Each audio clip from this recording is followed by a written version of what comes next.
This is the North Carolina Fusion Podcast. Brought to you by Wake Forest Baptist Health.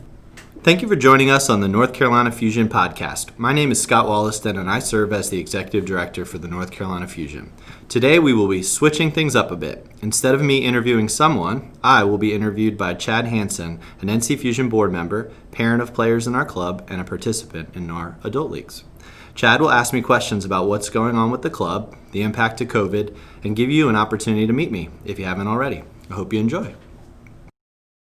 Welcome, everybody, to the North Carolina Fusion Podcast. This week, we're going to change things up a bit. Normally, I am the person who is interviewing someone, but today we have Chad Hansen here, who's going to be interviewing me and give you an opportunity to learn a little bit about what's going on right now with the club, how COVID has impacted things, and some other questions that Chad's just going to fire at me. So Chad's a board member on our NC Fusion board, has been for a while, and also is an attorney in the area and has had kids in the program and has been a participant in the adult league when his knees and ankles are healthy, right? Yeah, same for you as well, Scott, yes, right? That's very true. Yeah. So thanks for interviewing me, and hopefully people will learn a lot from this. Yeah, thanks for having me here today, Scott. I think this will be a great opportunity for the club to go ahead and hear what's going on as they kind of, with their family, struggle through COVID and changes. We're going to talk about a lot of those things, and also an opportunity just to get to kind of know you better, hear a little bit about what your heart is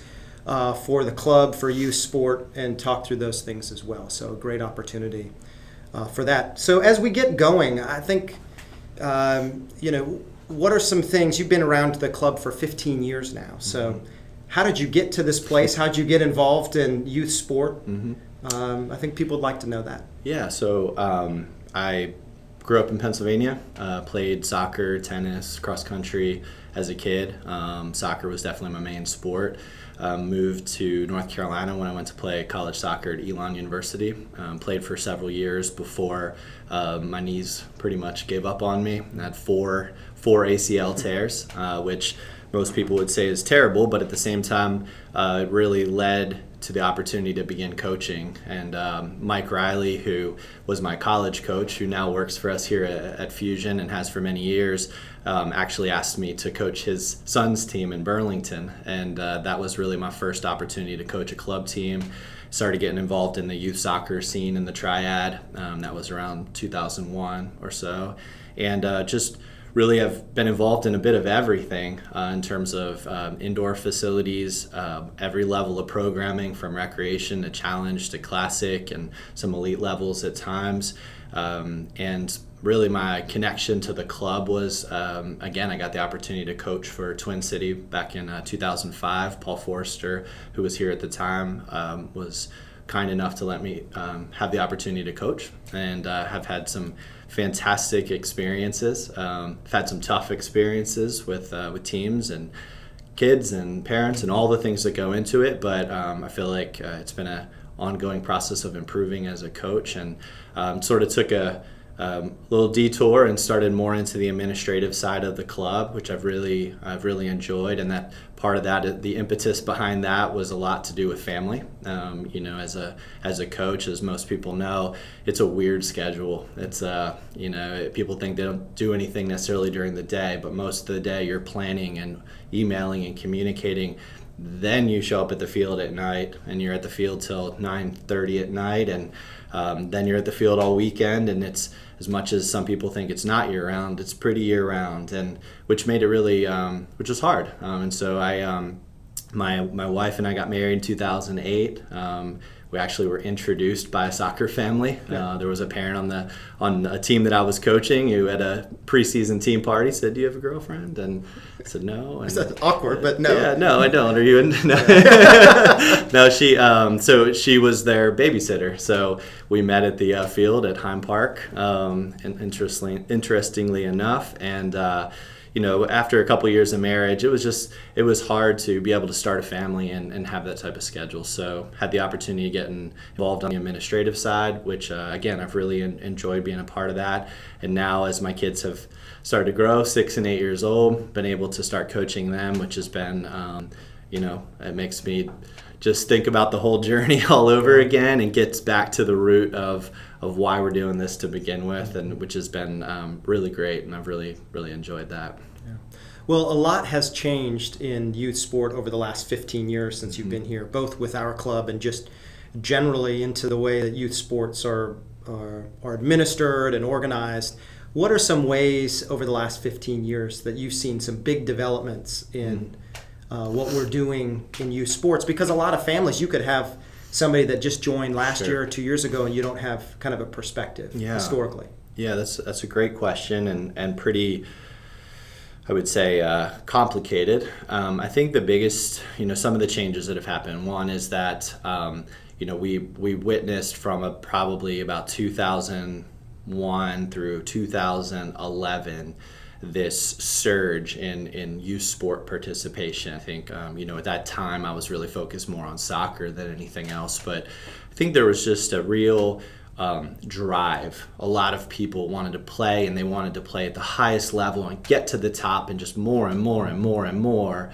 And I think somewhere around that 2012-13 time, I think a little bit of perspective set in, and we started to see a little bit of plateauing in participation.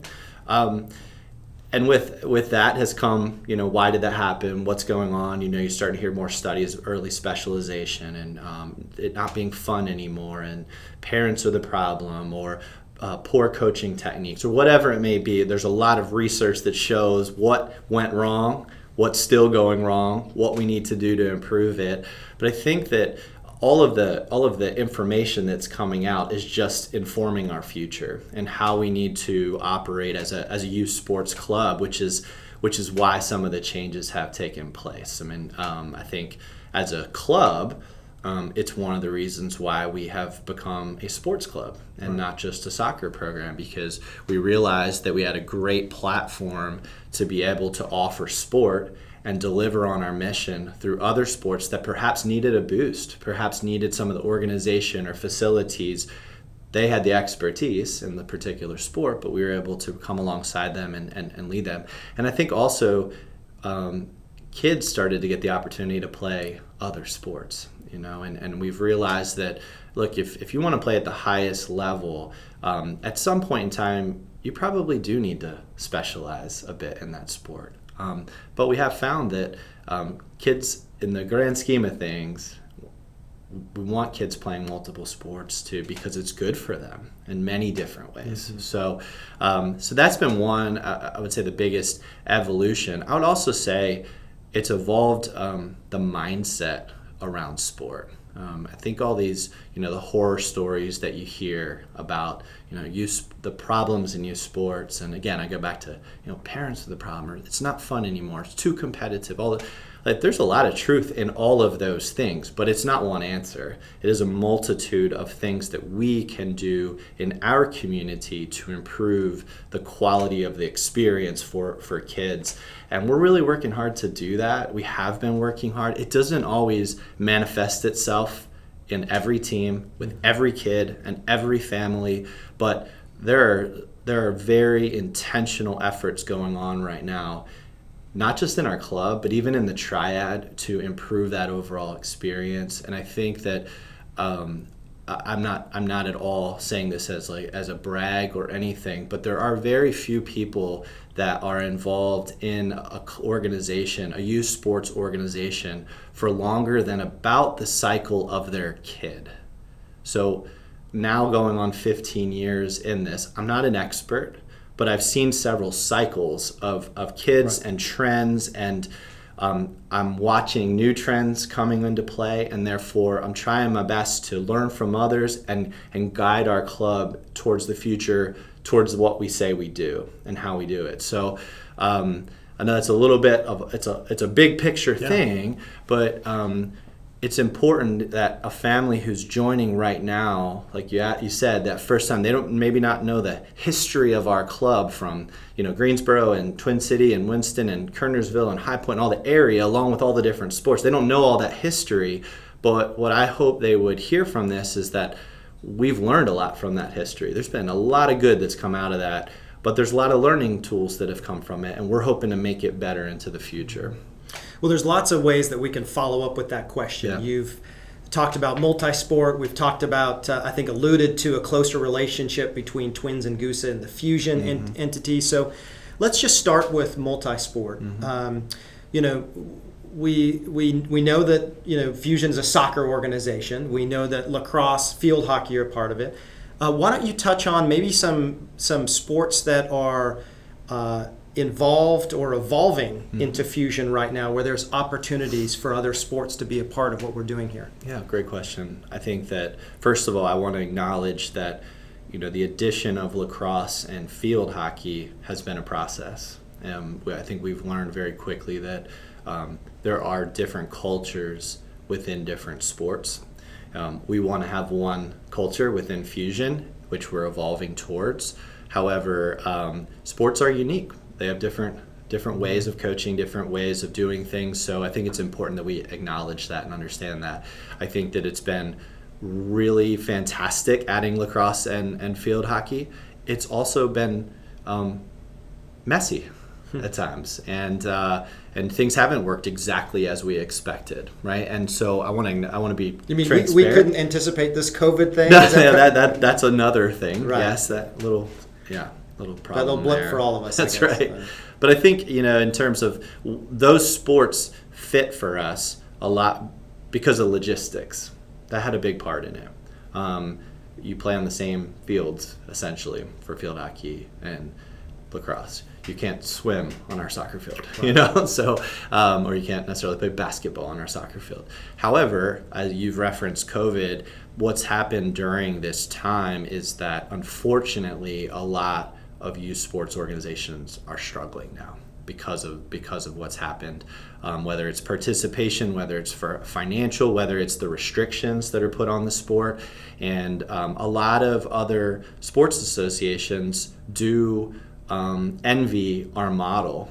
They do come to us for advice and guidance and ideas, and I love collaborating with these other groups. But like you say, it's created some possible opportunities moving forward. Hopefully we'll get the chance to talk about facilities, but I will reference that a group is building an indoor sports facility right next to BB&T Sports Park with basketball courts and volleyball courts, and that is not ours, but there certainly could be an opportunity in the future to manage sports like basketball and volleyball, other indoor sports. And we've recently gotten into 7v7 flag football, which really came together in only several weeks when it appeared that the fall football high school season would be canceled, and we've been able to offer an alternative to that that's in a safer environment. And so we're excited about the future of that, because it's probably the fastest growing or fastest forming program we've ever had, and got some great people involved in that. So, you know, again, those are, I don't know. I don't want to rule out other things, but at the end of the day, we want to do it really well. So I don't just want to say, we're going to add this, we're going to add that. Right. But if it gives kids an opportunity to experience sport and all of the good things that come from that, and we can help, I don't see why we wouldn't be a part of those. Yeah. Well, that's good. We've talked about, obviously, a couple references to COVID. We're in the midst of that from an organization, just like our families are dealing with this on a very personal level, financial, health-wise, work-wise. So let's just talk a little bit about some of the impacts that the club has seen due to COVID and how we're addressing that as a club. Sure. Is there any specific areas? Because there's about 10. Yeah. So let's talk first about kind of programmatically, right? So as ultimately the organization is a youth sport organization where we have programs of sport, or a sports organization. So let's talk about the impact of COVID on the programs. I think that first of all, it abruptly ended some things. Right. We had spring seasons that were in progress for recreation soccer, our competitive soccer programs. Those came to an abrupt halt in the spring. And it was, I think we all know, it wasn't just that it was abrupt, and then it was, are we coming back? Can we come back? Are we ready to go? Maybe now. Right. And it was that constant, everyone was trying to move forward and not moving forward. I remember a conversation I had with all of the directors in the state in soccer around March 13th, 14th, when things kind of got shut down. all of the dates that we were talking about for all our possible plans, Plan Z was planning for after June 1. So at that time, I remember distinctly that wasn't even, there's no way we won't be back by that time, right? So just knowing that, I think from a programmatic perspective, kind of put us on the back foot. We weren't able to prepare. We didn't know what to prepare for. So, so from last spring programming, that was a big hit. It certainly affected the re-enrollment numbers. I think whether it was people were disappointed in the way the season ended, whether they felt it was our fault or the fault of COVID, some didn't come back. Some didn't come back because they weren't unsure of what this year would look like, which I completely empathize with. I think some didn't come back perhaps due to economics. You right. Referenced jobs and relocations and all kinds of things like that, personal struggles. I think that had a big impact, and people thought, can I afford to put out this discretionary income to participate for my kids to do sport, or do we need to pay the bills, right? And I think that's a tough decision. We were really fortunate that we were able to get in our summer programming, specifically on the lacrosse side. Lacrosse is very much end of spring and summer programmed. We were able to be flexible, and as restrictions and rules sort of evolved and changed between North Carolina and Virginia and South Carolina, and everyone doing things a little bit different, we had to sort of evolve with that, and fortunately our lacrosse programs were able to get in a season, which was excellent, and I'm really thankful for our directors for being flexible. I'm thankful to the parents for being understanding, but I know it was hard, and it wasn't exactly what was expected. Now coming into the fall, we're limping into the fall. I think there's a lot of excitement to get going. We've finally been approved for soccer to start playing games this upcoming weekend, and people are excited about that. But at the same time, people are still nervous and tentative, whether you're talking about parents or players or coaches or our community, right? But we're trying to operate within the guidelines that we have. And so when we look forward to, just to say, soccer this weekend, I'll be out here with my son and wearing a mask as a coach on the sideline. How do we describe the difference that there would have been from last year and what people will experience? I think, obviously everybody is on high alert right now. So because of that, I think that people understand that things are just going to look a little bit different. Now, whether everybody is understanding to that, fully understanding and can comply is a little bit of a different story. But, we have put in place a return to play plan. We've continually updated that information and made sure that people understand what their role is in making sure that it's a safe environment and that we're operating within the guidelines. So, we ask our players to wear masks to and from the field. They don't wear them on the field once they get there. The coaches, we ask to wear masks. We promote social distancing as much as possible on the field. But again, players do run into each other. It's a contact sport, and especially as the guidelines have lessened a little bit, we can do that. From a spectator standpoint and a parent standpoint, I think the biggest thing is, again, it's really no different to everywhere else you're going right now. We ask you wear masks, you socially distance, and quite frankly, as much as I know parents are really eager to get back out to finally see their kids playing again, because we all love seeing our kids play, we are asking if maybe this time don't bring grandma and grandpa and aunts and uncles, because it's just a lot of people, right? And so you bring up this weekend, we have our friendlies event going on. We have the start of the recreations soccer season. We have ECNL game. We have a number of things going on, not just at BB&T Sports Park, but also at other facilities. Right. And it's going to be our first weekend really getting into it. And we've communicated a lot. We are going to try our best to enforce it, but everyone has a part to play in making it safe. Mm-hmm. Now, part of I think our families hear about some of these, participate in some of these events, but some of what we do here at BB&T Park and other locations is we host events, right? And so I can only imagine that there has been some impacts to our events since March of this year. Can you speak to that? Yeah, it's a curse and a opportunity, because from a curse perspective, I sent an email to our membership back in end of May, early June, to explain the impact, the financial impact of losing events. We had several events with U.S. Youth Soccer and ECNL and U.S. Club Soccer, and as well as our own tournaments, Right. that everything was canceled from March all the way till now. Right. And so that had a significant financial impact on our organization. I don't want to undermine even the significant impact that has had on our community. Hotels and businesses that rely on us bringing people in from outside of our community to then spend money. It's significant, and it's hurt a lot of groups, not just us. The sort of the blessing or the opportunity that's come from that is that there's kind of a backlog now. There's a lot of events that still want to go on.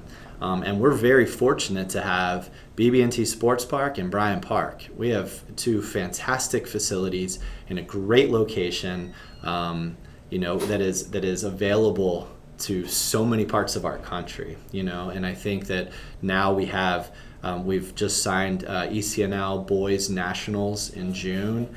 We have a women's lacrosse event that's coming, the national event that's coming. We have several USYS showcases, United States Youth Soccer showcases coming.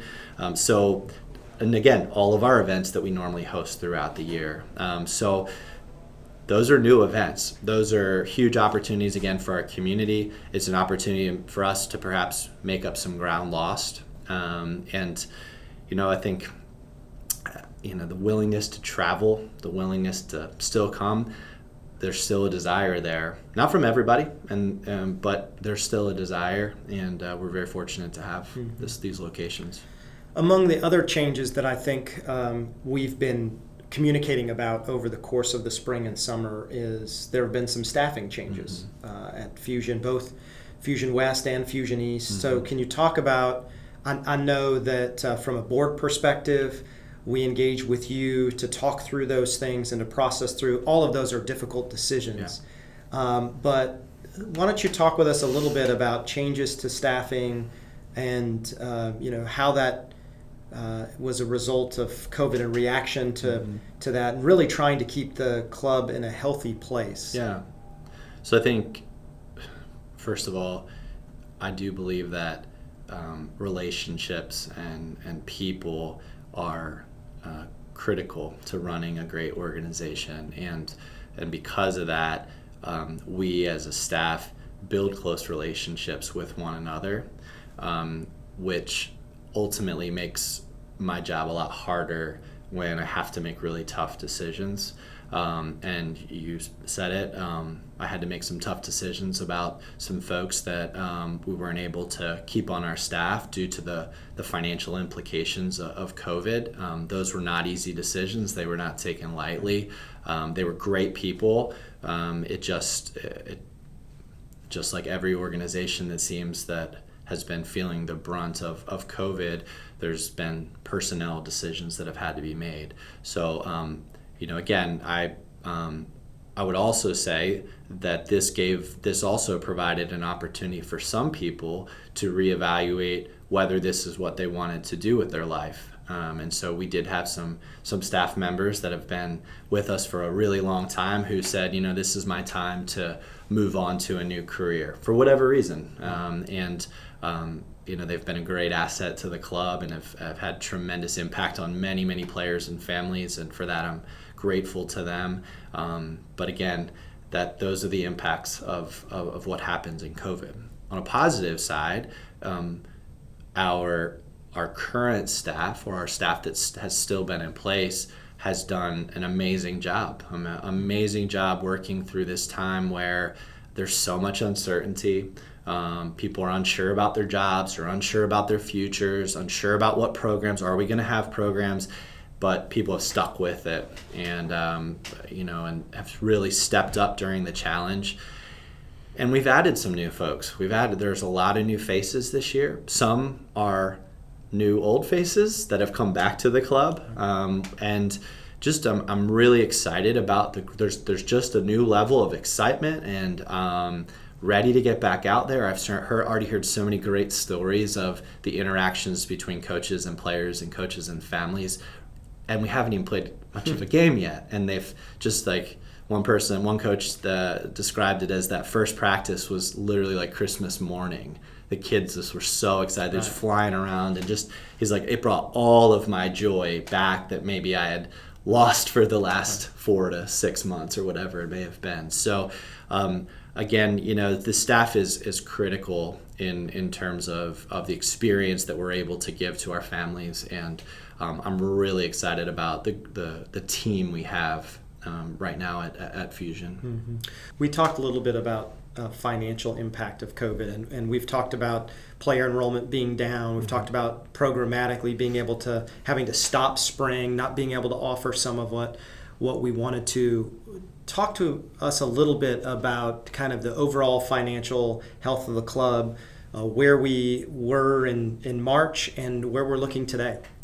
Yeah, I think the word that I use now that I've learned from Terry Hales, our board president. I mean, he's just a great man and a great mentor, and gives great guidance. He uses the word scaling. I love growth. It's exciting to grow. It's exciting for new opportunities and all of those things. But this is a time where we're scaling down. And when you scale down, you have to make some tough decisions. You may not have the same level revenue, but you also cannot have the same expenses anymore. So as we project that our revenue has lowered, we've had to lower our expenses. And again, back to personnel is a factor in that. Some of our offerings, we've had to decide, hey, we may not be able to offer that. Some of the projects that we would typically do, we've had to put on hold. And I think that's been. Can you give us a couple examples? Yeah. Of those so things? I would say that we started from a staffing perspective. Let's go there first. We had a plan in place coming out of the winter that we were going to staff up some more. We talked about how could several levels we felt after getting feedback or assessing those programs, we needed either we needed more staff in those areas or we needed a different type of staff in those areas. And that's a constant evaluation. And we were ready to do some new things in those spaces. This didn't afford us the opportunity to do that yet. I feel good about what we're doing now, and perhaps it led to maybe a better outcome in the end. But that was something I was excited about, some of our potential hires, because we really have started to get people from all over the country reaching out to come work for Fusion, which is a nice place to be. So from a staffing perspective, that's one. I think a second part of that would be just from a facility perspective. At the clubs, we've always wanted to continue to improve our facilities. We've talked a lot about, from the Twin City side and Winston-Salem, BB&T Park, our different phases of our Twins Impact capital campaign from several years ago. We were getting ready to start that push for phase 2, and we know now it's not the time for phase 2, and we need to focus on programming and people right this moment. On the east side, we really started those discussions about what are we going to do with the Smith complex and how do we re-turf that, and what can we do there. We've at a central in our triad programs, we've talked a lot about a central training facility. We've had a great partnership with Kernersville Y and several other parks to use their facilities, but sure, it would be ideal to have some of those. But right now, those have dropped in priority at this moment because we got to focus on the heart of what we do, which it happens on a field with a coach and a player. And that's what we have had to really just narrow in our focus and scale back a little bit. Yeah, I want to transition to look forward, right? We've been spending our time, as it's really easy to do during this time, of thinking about COVID impacts and what the new normal looks like and kind of mourning over loss of the old normal. But I want to talk about, despite these challenges, right? Despite the challenges in staffing, despite challenges on facilities and on programs, there are some exciting things that are happening around the club. And I'd like to just kind of go through, because I'm not sure that everybody knows what these positives are. And frankly, I think we could all use some positivity, and like we're moving in a direction which is going to be more and not less healthy. So let's just start out from, we've talked about facilities. Let's start from a facility level. Can you share with us some things that are coming up that are exciting, right? Yeah, and I'll despite COVID, here are some things that we've got going on. Absolutely. So we'll start eastward and move to the west. So from an east perspective at Bryant Park, first of all, we're excited that we're finally able to start playing out there now that phase 2.5 is in place. So encouraged about that, because we definitely had a fields shortage in the Greensboro area over the last month or two. At Bryant Park, we've been really fortunate to this year be awarded a $100,000 grant from the Visitors Bureau. That's called the C-Track grant. That $100,000 is going to be used for upgrades at the facility. We've already done a few things in terms of, some people may value this or not, but the quality of our internet for filming capabilities. We had to do some trenching and things, which is super expensive, and that was able to take care of that. We're going to do some upgrades at the stadium. We're going to do some upgrades to fencing and netting, which if anyone who's playing out there knows, they've lost several balls in the woods or behind a field, so that's important. As you move west, we've had the opportunity at BB&T Sports Park to add new fencing on the end lines of the turf fields.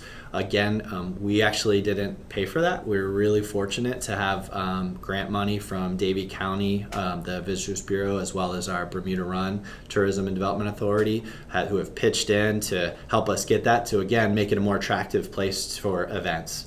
I've already mentioned the RISE facility that's going in at BB&T Sports Park.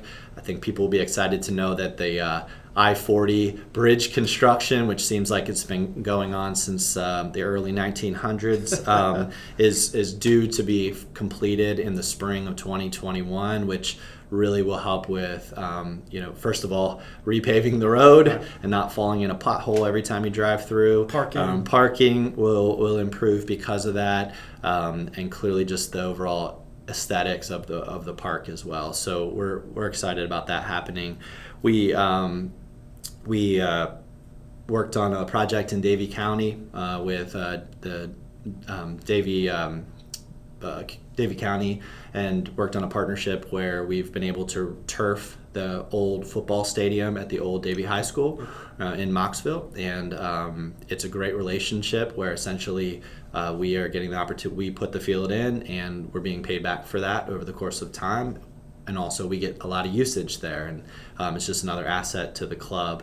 And I'd be remiss to not mention some of the partnerships that we have, whether it's still with our schools that we work out of, as well as Kernersville Y, as I mentioned earlier, has been a fantastic location. We added lights, and the grass is terrific, and prolific park as well. And, ironically, by not having much action for the last several months, the fields look better than ever because they've gotten the necessary rest. Yeah. So, I think that, that I'm really happy about some of the improvements that have been made despite the situation financially and then programmatically.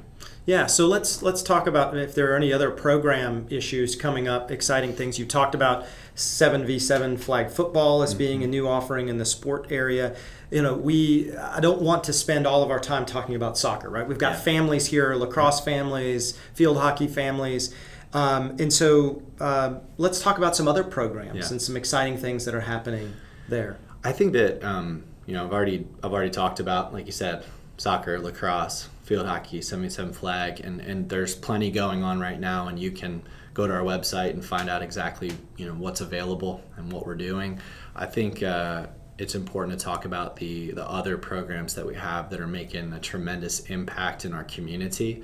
And two, I want to really reference first is the NC Fusion Foundation. This program's led by Sari Rose, who does an unbelievable job. If you followed any of our social media during COVID, you saw that while many others were shut down, Sari was out impacting communities, right. In terms of bringing food to families, in terms of finding ways to still engage with children that are perhaps high risk or perhaps don't get the opportunities that others may get. So she's just doing awesome stuff, and we've got a lot of support there, but that's an area that we would love to have more people get involved in. We also probably need to do a better job of explaining what we're doing through that program. And so I recommend to anybody to connect with Sari and find out how you can get involved in that. The other program that I have to mention is our Top Soccer program. Top Soccer is our soccer program for children with special needs or disabilities, and man, that program has evolved so much over the years. But something I think is so important about it is that Craig Omley, who was a former board member, has continued to volunteer and lead that program in the West for developing not just providing this opportunity for these athletes that deserve this, but also building new leaders. He works a lot with our athletes, our older athletes who become buddies and then lead the program. He's really facilitated, empowered those, and I'm so excited about what they've done, the impact they're having on the kids, but also the players that are also get involved. And I think now what's happened is it is growing. Ashley Collier ran the program in the East, and she's done a fantastic job. And now they're working together, where the Top Soccer program and the buddy system and the mentors and leadership group is now working together with the East, and we're really excited about what's coming from that. So again, that's something that people need to know is going on. That's can be incredibly impactful to anyone who gets involved in it. Let's talk about staff for a little bit. We talked a little while ago about some staff changes that needed to happen and did happen as a result of COVID and economic issues. But I want to introduce maybe some new faces to our Fusion families, because these folks are going to be reaching out and scheduling and coordinating. So talk about some of the new staff members or folks that have a different change in role now. Yeah, so I think it's important to talk about first what I would call our executive team. So our executive team is made up of myself, Kristen Strain, who's our Chief Administrative Officer. She's the person that most people get emails from, and trust me, she gets an email from every one of our members at some point each week. So she just does an incredible job keeping us organized, and just love having her on our team. Gary Gardner is our Director of Community Relations, and that's a very broad role. He's in charge of all of our events and tournaments and sponsorships and fundraising and facilities. It's a big role, but he's really built out a great team underneath of him to assist him in that and do a great job. And then our other is Sarah Bridges. So Sarah's our Chief Experience Officer. Sarah's role has really evolved over the last several years, and ultimately she is very much aware and desires to improve our program. And when we talk about experience is for all stakeholders, right? It's not just, yes, the players are in our mind, families and parents and coaches, and what are we experiencing, and is community, it right? Community, exactly. Is it what we say we're going to do? And she's heavily involved in gaining feedback and working with families to understand and get perspective. And she's still new in this role, and she's doing an incredible job, and I'm just so thankful for her. Unfortunately for us, she's going to have her second baby soon, so she'll be on maternity leave. We'll miss you. That's right. So hurry up, come back. She's been fantastic, and really looking forward to that team moving us forward into the future. I think the biggest It would take me forever to talk about all Yeah. the different staff members. I think I will just mention one in particular that we are extremely ecstatic about, and that's Chris Williams on our soccer side, our new head of soccer. Chris has been with us for over a year, and has just proven himself to be just a fantastic human, a fantastic coach, and just I've enjoyed seeing him already move into this role, and just excited about what he can do for our soccer program. Yeah. As we think about this time of COVID personally, I think we can overlook some positives, right? Some little silver lining takeaways, whether it's additional time with our family, as kids are not in school, or maybe there's flexibility from the jobs that allows you to engage at a different level. And so I want to really communicate to our families, what are some things that we think are going to be positives, right? So these are the silver linings that came out from difficult times that everyone's had to persevere, that are going to change the way we're doing things on a beneficial way. Yeah, I think one thing would be what you mentioned, which is perspective. Yeah. I think that people have gained a new level of perspective about what's important. Perhaps it's made us spend some more time evaluating what's important, and if in that level of importance, sport ticks a box, then you start to evaluate, okay, so how do I want sport to be in my life? So whether that's a family or a kid or a player or a coach, whatever it may be, which I think is a good thing. It may create a thing where people say, you know what, this means a little bit too much for me. Some may say, this means a lot to me. I need to give more effort to it, right?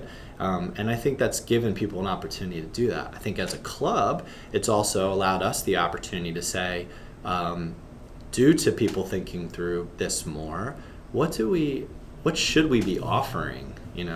I think what's going to happen is it's going to sort of push some of our where participation falls in the grand scheme of things. So where maybe, as I mentioned earlier, where there were trends where everyone was sort of pushing towards an elite level, perhaps this may push some back into an intermediate level or more in a recreation level, or maybe it spurns just more recreation in general, right?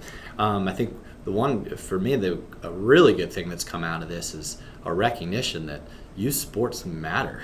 I mean, right. Holy cow, I watch it, my kids, they missed it. They missed being with their buddies. They missed being a part of a team. They missed running around. I missed them getting their energy out, and so I think we all as parents have recognized that it really does matter. So that's encouraging. It's just now an evaluation of what should that really be for me and my family, or me as a player, and what that is. So I think that's another thing. I also think that it's created a perspective of, the adage, if you build it, they will come. Right? Many facilities, even a BB&T Sports Park or Bryant Park, the idea was you build it and people will come to it.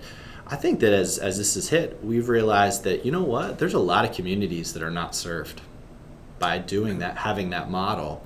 And I think now there's an opportunity to go into communities and reach out a little bit more, and stop expecting everyone to just come. Mm-hmm. So what that means, how that shapes out, we will see. But it is a renewed focus on that. I think that the collaboration that has occurred, when people start to get down a bit, they become a little more vulnerable. They may also be then willing to open up and collaborate and listen to ideas. And I think the collaboration, whether it's between different sports in our area, whether it's between different leaders in our area, whether it's the soccer directors in the state working together, when before they were fighting with each other over players and teams and all that, a lot of that just sort of popped that bubble, which has been very it's been a positive. Right. Yeah. And we really, I think to be proud of a club, Fusion is at its core a collaboration between soccer clubs that used to be diametrically opposed, competing clubs in Greensboro and Winston-Salem. And so leadership at both clubs decided that, hey, it was time to start collaborating on soccer and then sport within the triad to be able to create the best product and the best experience for families. So I do want to just check in. Some of our families may not understand what the Fusion is, right? Ultimately, it's a joint management of the operations of what was and still is Twin City Soccer Association and Greensboro United Soccer Association, or GUSA. But why don't you just give us a little check-in about how that's going now, year 3? Yep. In the relationship, and how that's really been a positive through this time. Absolutely. Yeah. Again, like you said, and most people don't know that if now is feeling like one club, everyone is Fusion. People don't necessarily know that when we set this all up, we set it up as a management company of the entities. And I think the reasons that was done was due to timelines. It was due to some cultural things. It was due to financial matters, a lot of different things. But what's neat to see, even though there were a lot of difficult moments, there's been a lot of, you have cultural changes, you have financial items, you have staffing items, you have a lot of different pieces, a lot of learning that needed to be done. Despite that, our ultimate goal of bringing everyone together and truly uniting the triad through sport has happened. Doesn't mean it happened for every single family, or maybe not everyone feels that way, but I would say that has happened. We have gained some efficiencies. Excuse me. We have been able to offer new programs. We have been able to improve the quality of our staff. We have put ourselves in I don't know how else to say this, but the fact is had we been two separate entities going into COVID, I'm not sure financially that everyone would have survived that in terms of our organizations because of what it did to us financially. So coming together definitely at least put us in a position to outlast this difficult time. Yeah, I think maybe just 2 other questions and we'll wrap up our time together. When we think about other things moving forward, what excites you as the executive director of Fusion?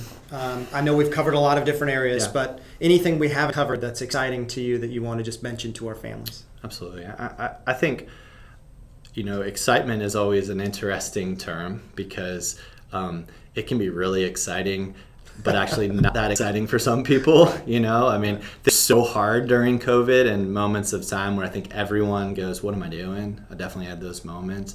But now looking back, even just on a short time, and we're still in it, but I see just these awesome opportunities coming for our families, our players, and our coaches. So I think that one thing would be that, as I said earlier, I think there's been a renewed sense of importance around sport. Mm-hmm. I think what we do matters. What we say we do in terms of our mission statement, it matters. And so I'm very thankful for that. And that gets me excited about on a daily basis, like we're impacting lives through what we do. So that's one. I think that we've said in our vision statement that we want to be the exemplary or model club in North Carolina. I am excited about the development and the improvement that has taken place, is taking place, and will continue to take place. I think we're partnering with the right people like Kevin Mincher and others that we've discussed that are helping us to get better. We're asking for feedback. We just want to improve, and we'll never be perfect, but we want people to look at us and say, how'd you do that? How are you guys doing that? But we still have to get there. So it's a vision, right? Yeah. You got to get there. So this is the process of getting there. So I think I'm really excited about that. I've already mentioned the collaborative opportunities with other sports and other leaders. That's another one. And I think the last thing is I'm just excited about our stakeholders in general. When you think about, again, we talk about Fusion Way and it being our players at the top, our parents and our coaches. I really think there's an incredible opportunity right now to improve the relationships between them and improve those individual experiences and have more focus on each one and how integral each are to the overall club community experience. And by having more focus and more, just understanding of how each of those are a little different, but yet must work together, is very exciting to me. Not easy. I don't have the answers, but I'm excited about that, because that is what will end up making us an exemplary club. The experiences are what makes us exemplary, not a facility, not that program. It's the experiences. Right. And it's hard to replicate a brilliant experience, right? Many businesses try to do that on a daily basis, and they can't replicate brilliance, right? But we're going to continue to try to do that and strive for that, and so that's exciting to me. Yeah. Let's just wrap it up by talking about this. What can we do, right, as a club community, right, as parents, as members, extended family, board members, others in the community that interface with Fusion? What can we do to come alongside the club, to help out with initiatives, to support the club and what it's trying to do? Do you have some ideas for us? That's a really good question. I think that want to go back to one of our core values of trust. Trust is hard when you don't feel informed. And I think one of the struggles that we've had as an organization has been the ability to keep everyone up to date, up to speed on what's going on, that decisions don't just like happen behind the curtain and, it all just plays out. So I think people being understanding of that and patient with that, but also providing us that feedback. It's helpful when people do send emails. It's not perceived to be, it's just a complaining person about this again. Literally, we take it as, or we should take it as, hey, that's some constructive criticism. Please do it nicely, but right. That those things help us improve. We may not always agree on things, but at the same time, it will help us improve, and therefore will help the experience. So I think providing feedback is one. Another is the simple asking how you can help. I think the culture of youth sports sometimes. Parents are kind of held at an arm's length, and that's not the environment we want. We want parents to feel that they're involved in what we're doing and have an impact and input. So ask. I think that Sarah now in her role, she wants to know, how can we provide a better experience? So ask that. And the last thing I would say that, from a board, even a board perspective, I know that there are tons of people in our membership that have incredible value to bring to the organization, whether it's expertise. You've brought expertise in the form of being an attorney for us and helping with some of the different things we've worked through there. We have people on our board that are in the financial space that have been so helpful. We have had others that have been in facility space, and so it doesn't always mean that there has to be you have to be a board member. But just reaching out and say, hey, I have some expertise in these areas if you ever need help in those spaces. While we are, it seems to be a big club, we're pretty lean in terms of how we operate due to being a nonprofit and the different considerations there. So that help is tremendous. I don't want to say, this certainly you may have given me a great plug to say anyone who'd like to donate to the club can do so online, and this isn't the right time to ask for that, I think, given the COVID situation. But I will say that we are really fortunate that we have had people that continually, year after year, contribute to either our financial assistance program, our foundation, our facility projects. There's always opportunity to help. And so if there's people that are willing and able to do that because you care about and you understand and you're excited about our mission and vision, we would ask you to be involved in that. So I hope that's okay to plug that. Sure, that's great. Well, Scott, I've enjoyed the opportunity to spend some time with you. I hope the rest of our viewers, the listeners, Fusion families, enjoy this opportunity to hear what's going on with the club, kind of how the club has been persevering through a very difficult time from a club and from a community and nation perspective, and just to get a little insight into who you are and what kind of motivates you. So appreciate the time. Absolutely.